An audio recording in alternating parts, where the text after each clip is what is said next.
من الشيطان الرجيم بسم الله الرحمن الرحيم رب اشرح صدري ويسر لي أمري واحلل عقدة من لساني يفقهوا قولي أعوذ بالله من الشيطان الرجيم بسم الله الرحمن الرحيم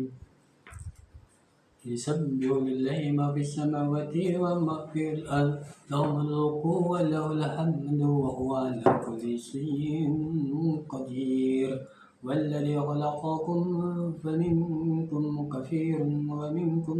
مؤمن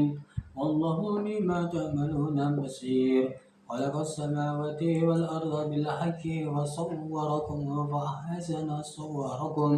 وإليه المصير يعلم ما في السماوات والأرض ويعلم ما تسرون وما يعلنون والله عليم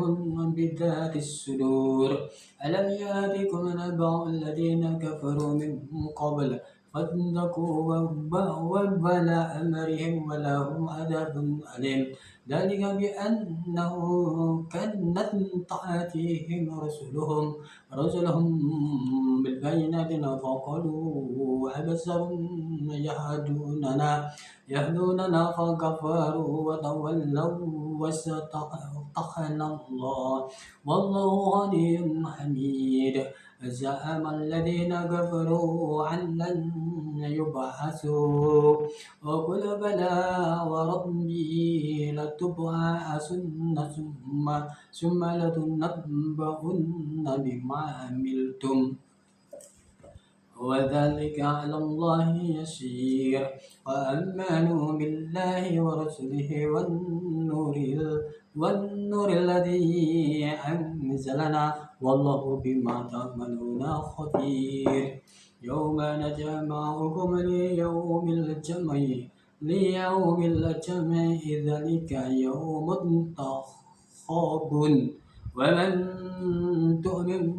بالله ويعمل صالحا يكفر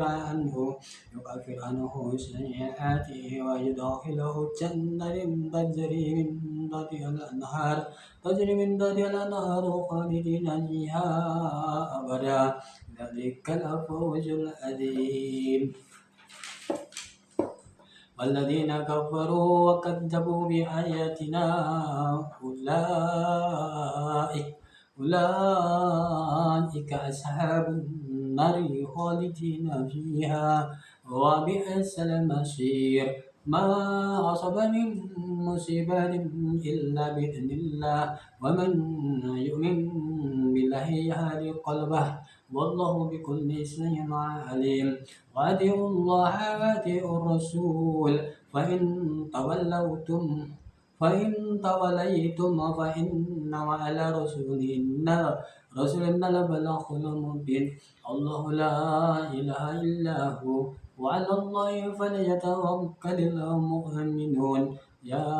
أيها الذين آمنوا إن من أزواجكم وأولادكم عدوا لكم فاحذروهم وإن تعفوا وتصفحوا وتغفروا فإن الله غفور رحيم إنما أموالكم وأولادكم فتنة والله عنده أجر عظيم فاتقوا الله ما استطعتم واسمعوا وأطيعوا وأنفقوا خيرا لأنفسكم ومن يؤق شح نفسه فأولئك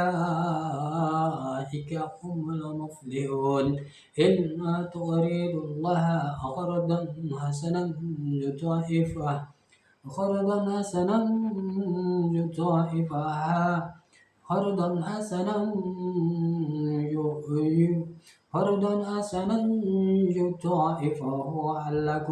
يضاعفه لكم ويغفر لكم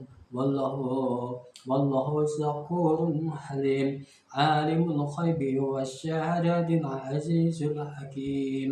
صدق الله العظيم سبحانك اللهم وبحمدك لا إله إلا أنت أستغفرك وأتوب إليك